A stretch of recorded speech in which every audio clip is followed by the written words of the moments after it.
Hello, so today I'm going to do a different style of review in terms of the first half of it's going to be a bit different. So bear with me, it might just be a one-off thing I do this, I might do it permanently, I don't know.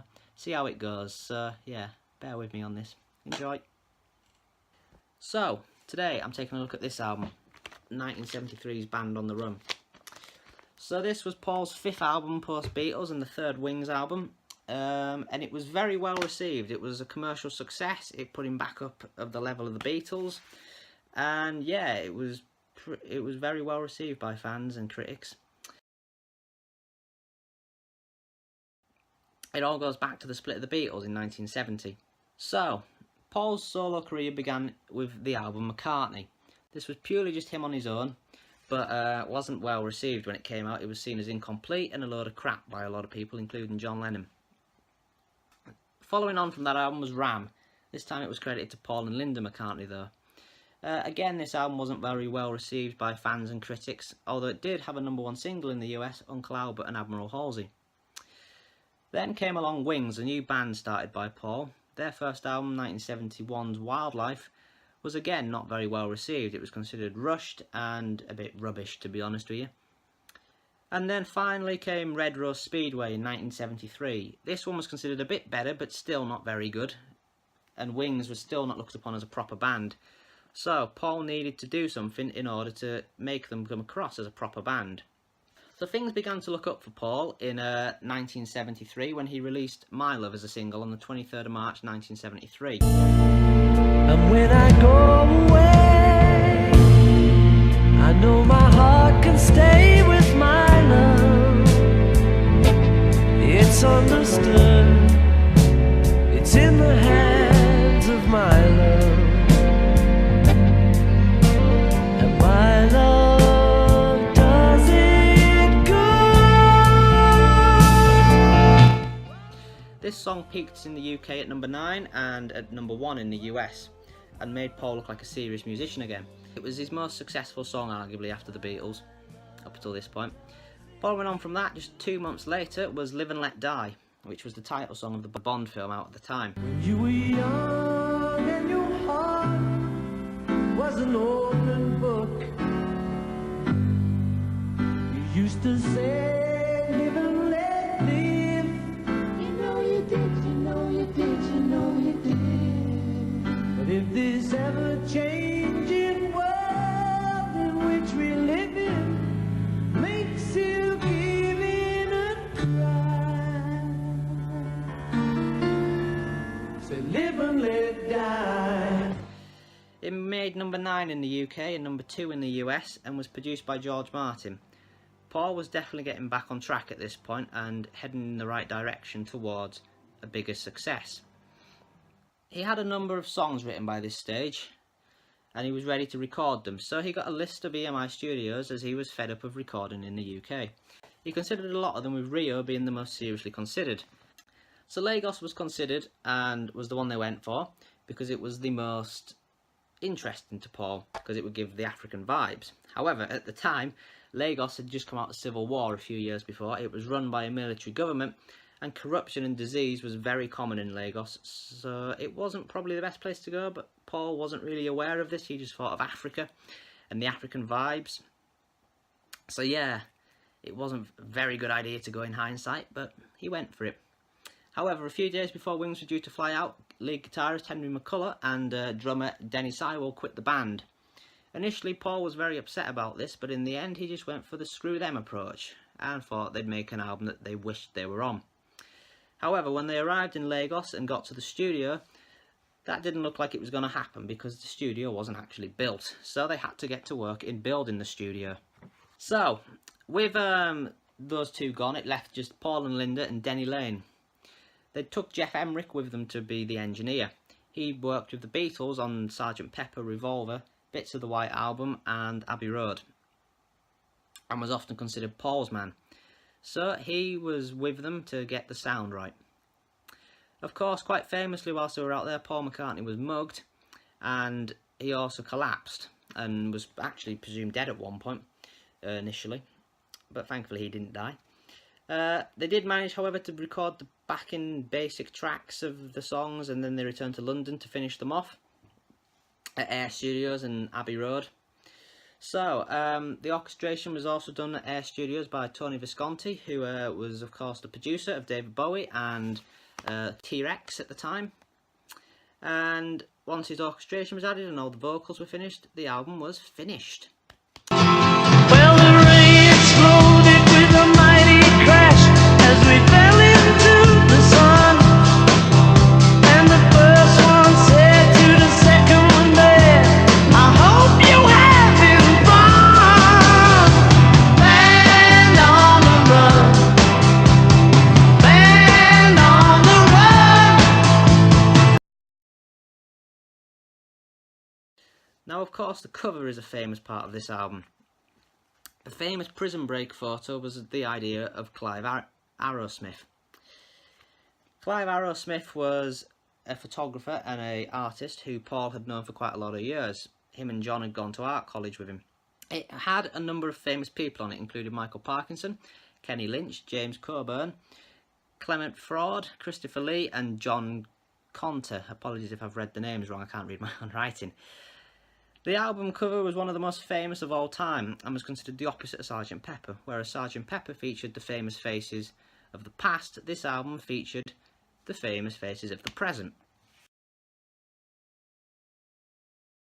The album was released by Apple Records in December of 1973, and to promote the album initially, Paul conducted an interview with Paul Gambaccini of Rolling Stone magazine.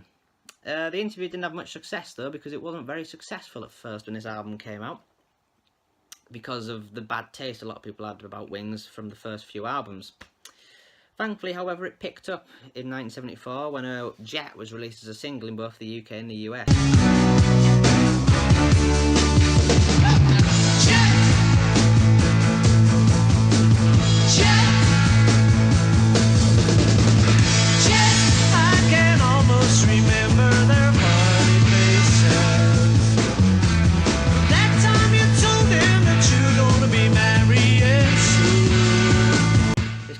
Band on the Run to the top of the charts. The album was a massive success and became, I believe, the best-selling album of 1974 in the US, and in the UK it was second best selling of 1974. It was held off, I believe, by the Carpenters' greatest hits album. So there's the background of this album. We'll now go the old school way of doing the track by track review. So it opens with the title track, Band on the Run. This is a 3-part song that starts off pretty slow, then it speeds up a bit, and then it goes into the main part of the song. So the idea of this song spawned from a meeting that they had back in the Beatles days, one of those Apple meetings with Alan Klein, and George Harrison made a remark of, if we ever get out of here, which inspired Paul with this song. So that's where this one came from. It's a very good song. It's a fantastic opening track. It's about 5 minutes long. There is a radio edit of this song because it was released as a single, and to make it more radio friendly, they did. I think it's the what verse is it? I can't remember what verse it is. One of the verses gets cut out, and the intro is shortened a bit. But yeah, it's a very good song. 10 out of 10. After that comes Jet. This song is, again, it was the lead single off this album. These days I'm a bit fed up of hearing it, but it's still a fantastic song. It's a McCartney classic. Back in the day he said this was about his dog, but these days he says it's about his horse, so it's either about a dog or a horse, which kind of ruins the song a bit. You know, you don't really know what it's about, you can make your own meaning to what it means, but that's what it's about. It's either a dog or a horse. But it's a good song, very good song. The orchestration's very good, courtesy of Tony Visconti. Yeah, I really like this song, 10 out of 10. After that comes Bluebird. This is a slower acoustic song. It's very nice, this song. I really like Bluebird. It's one of my favourites.